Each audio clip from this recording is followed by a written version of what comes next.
Today we are going to talk about the announcement by Information Minister Mary Carol Okurutu, who announced on May the 2nd that journalists are going to start to be registered. And this is going to crack down on journalists who do not follow their professional ethics, but also quack journalists. And today we are very excited that we've had some of these journalists join us today on the show, but also members of the public who will help us understand what a good journalist should be, and is it actually important to register journalists. If you want to be a part of this, just go to our Facebook page to follow the discussion, go to Twitter, which is at Minibuzz Uganda, and of course for any opinion or suggestion or question, just send us a text on your phone to 6565. You can show up your identity to show your qualifications and to know that this is a journalist from this place, from maybe NTV or New Vision or Monitor, so they can really help you. Because I remember sometime back when they were getting basically that guy who didn't have identification. So it was very hard for him when they were taking him very bad. So I think it's a good idea. One is the registration of a profession, like we have said before, to set the academic standards, that to be a journalist you ought to have read this, and maybe you really also need to do internship, things like that, to make sure the country is producing quality journalists. To me that is okay. But then to me it seems as if the government also has a concern about what I would call rebel journalists. Now, I think let's let her. Thank you very much. She has jumped out before I could actually talk about what she had said. What she was saying is actually wrong. She's talking about identification, not licensing. Licensing is what I'm against. Licensing is actually wrong. First of all, if you have a right to expression, nobody has got to license you to enjoy your right. It is a fundamental right. Everyone has it. Secondly, when you have doctors registered as doctors, they have studied one thing. Urology, they have studied maybe dental surgery, and that's what they will do. A journalist will report about dental surgery, report about court, report about robbery. How are you going to identify the profession that this is what you must study? In journalism, you study the knowledge how to report. Let's go back to the first 6 pages of the newspaper. That's the news pages. So there's no false news. I think you know that. Exactly. News News is fact. You can't take me to court for publishing something false. Because it's not there on the books of What law. do you mean? On the law books. When I report Isaac has died and he's actually alive, that's false. But then what the judges say is that someone cannot be criminally liable. Like you cannot take him to prison for writing what is false. It can be clarified. I strongly believe you guys are professional journalists. How do you feel that you have quacks working amongst you? Did you want that registration to eliminate? Registration does not eliminate quacks, but doctor is actually one of the most respected and noble profession that you have to go through a 5-year training. But haven't you heard of doctors who are quacks in hospitals masquerading? You can't stop that. This is going to help us eliminate those quacks, and then we get those real journalists. We are going to see what is a real journalist, and we'll get to what a real journalist is, because Ghana says the police minister Karoro says the police was facing a lot of challenges to identify real journalists during fracas. What's the intention?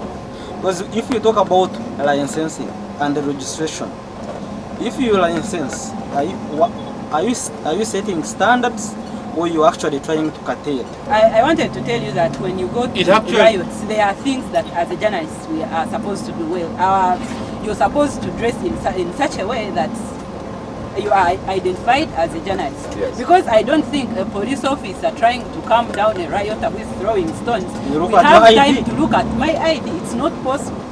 So for me, I think that was an excuse.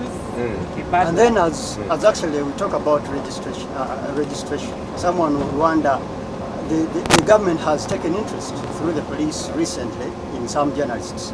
Should we say that they are going after quack journalists? They actually have historically gone against the finest journalists, those ones who write controversial stories. Would things. Would the gentleman then be right to say some of you have publish stories that are a bit exciting, sensitive, and that's when the government comes in to say we should register. Or incite the public, or you know, the stories make the public think the country is actually on the brink. But Brian, but look the here. point is, they need you act. To register, you must have a degree. So you go to Makerere, you go to whichever university you go to, and come back and register.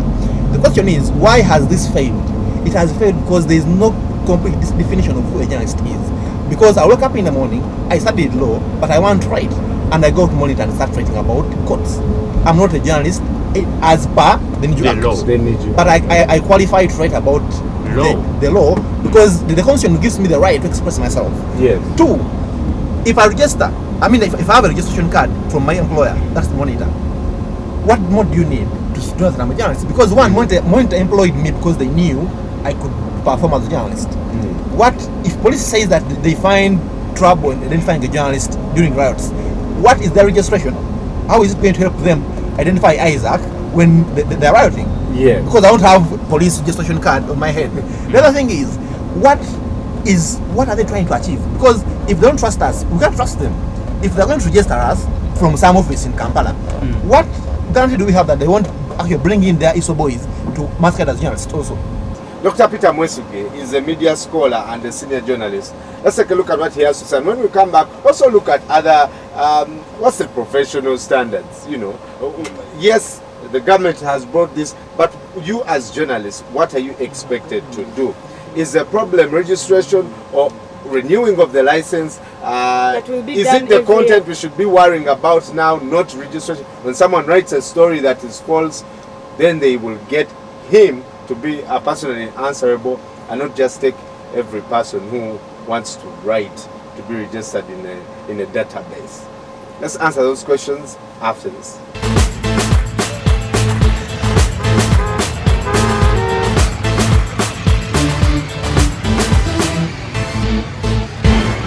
Yes, we should be concerned about the question of journalists being asked to register, especially in the context of Uganda, where those calls are coming at a time when you are seeing journalists facing all sorts of threats from the state and officialdom. So I think it's a very big issue and we should be concerned. On the one hand, one could argue that registering journalists would allow organizations, media groups and all that to weed out people who masquerade as journalists, for instance, and solicit, money, bribes, ask for bribes from sources and so on and so forth, attend workshops and, have free food and all these freebies and so on and so forth. It could also help people, concerned to know who actually is practicing, how many people do we have in the country, in newspapers, in radio, in television. So it may appear to have some advantages. Unlike the government and others who look at this right to free expression only in terms of the media and journalists, this is a right that extends to the public. It's not just for journalists. Everybody has the right to be heard, to receive ideas and to impart ideas, to disseminate information, not just those who practice journalism. By requiring a certain class to license or to be licensed or to register, you are basically closing out a whole group of people, individual citizens, who have every right to be heard, to have their voices heard. What are you going to do about them? They write opinions, they blog, and they have every right, like the rest of us who are in journalism. So I think that we have to be very careful when we are approaching these questions. So I don't think there's anything wrong with us continuing with the current situation, with the perhaps exception that you can have an independent organization issuing some kind of cards just for identification purposes, not for punishing those who fall afoul of laws which are in the first place draconian anyway. He makes a valid point. Why can't you put some terms and conditions? Yes. No, but there are already rules. Let me ask, can our government even manage to regulate journalists? Because doctors are regulated, but somehow we have quacks even at Mulago Hospital. I mean, that's the closest to government we can get. Yes. So we are so numerous, so different. I don't think our government has the capacity even. Another quick answer. Let him quick. Yes. There are rules. What are those rules? There are codes of conduct which are set at school, when you do journalism, you will find that there are rules the media house follows. Okay, safe Right, journey. thanks very much. Right, man. Brian, I was telling you, when you go to school, you will find the codes of conduct, which are clearly stipulated. When you go to a media house, being hired to work, you will find the media house having its rules. That you must follow. That media house is licensed by the Media Council, by Uganda Communications Commission, meaning that the government has a hand in it. And at school, it is being administered by the Ministry of Education. So there is no way you can say the government is not in control of the media. The question is now, why do you want to put a profession that is put up by not only by the constitution but by the act of God, that you are free to talk, because we are not talking about a journalist in the sense of a guy who got out of Makerere, but we are about people expressing themselves in paper, on TV, on the internet, right? And you want to control them. How you want to control them, and is it necessary? Right. If you address that, I'm good on it. And journalism is about trust. If you are a journalist and not doing your job, the reader or the listener will just switch off. Yes. So if you are doing the wrong thing, the public is looking at you. The public will automatically censor you. The public will automatically censor you. So we do not need government involving themselves in that. The public will just simply do it for them. Yeah. Well, I'll ask you to hold on to those thoughts. But for now, let's take a short break. When we come back, we'll be looking at the importance of journalism. I had the last one, but I've been taking it. What? oh god. Actually, as I said before, this is just going to give our journalists a certain class, whereby we're going to get two classes: the qualified journalists and then the correct journalists. So these employing journalists, the organizations employing journalists, will just get one class, that is the classified class. Okay. Thank you so much. Brian? Yes. Some people have said journalists are born, not created.